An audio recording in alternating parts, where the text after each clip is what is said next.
let's see how we can carry the unused strand up the side of a project that does not have any special side edgings. When it is time to change the color, we don't do anything unusual to the strands. We simply place the strand in the old color to the back, pick the strand in a new color, in my case it's yellow, and work in the main stitch pattern of the project for 2 rows. In the next right side row, we start by moving the working yarn to the right and taking the unused strand, the old color, from the back of the work, so it stays at the back of the working yarn, that's very important, and then wrapping that strand from back to front around the tip of the left needle, like this. If you hold yarn in your right hand, then you will do it the same way, but with the yarn in your right hand. And then move the strand to the back and hold it so that the wrap stays put and does not unravel. Then we take the working yarn in the right hand or the left hand and knit these 2 strands together. So we insert the tip of the right needle from left to right into the first stitch from the tip of the left needle and that wrap that we made with the unused strand. And then wrap the tip of the right needle with the yarn as we do for knitting and pull that wrap through, knitting these 2 strands together, the stitch and the wrap. We knit them together. Then we drop the working yarn for a moment, pick the unused strand and pull it tight. We need to tighten this stitch because if we don't tighten it, it will show on the right side of the fabric, and that's not what we want. So we pull it tight to make that stitch as small as possible. Then we pick the working yarn and continue to work on the project until we get to the next right side row. And in the next right side row, we're going to repeat the same steps, placing the working yarn to the right, then picking up the unused strand, wrapping it around the tip of the needle from back to front. And after a few rows, when you repeat these steps in every right side row, you will see that this strand forms a nice line that is twisted around the back of a stitch and in every second row of the fabric.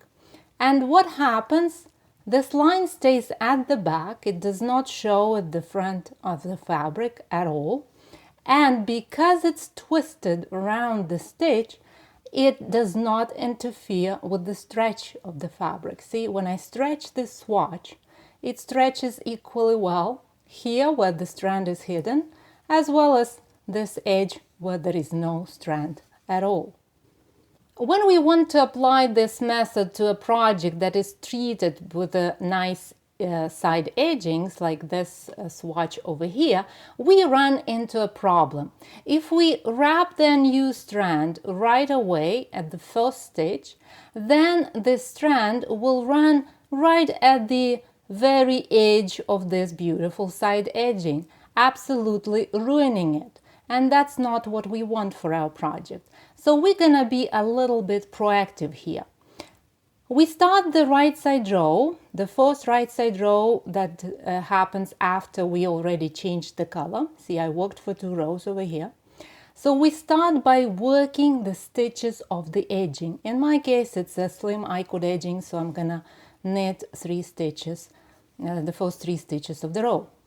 So once the edging is safe, it's nicely formed and it doesn't have any strands interfering with its look, we drop the working yarn, then bring it to the right to make sure it does not get tangled with the unused strand. Then we pick the unused strand from the back, again making sure that it stays at the back of the working yarn, and do the same thing as we did with the previous swatch. We wrap the strand from back to front around the tip of the left needle.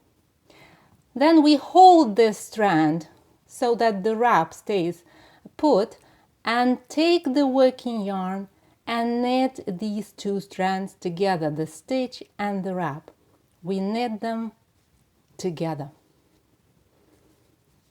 And then we stop for a moment, let go of the working yarn, pick that strand and make the loop that we created as small as we can to make sure it does not show on the right side of the fabric.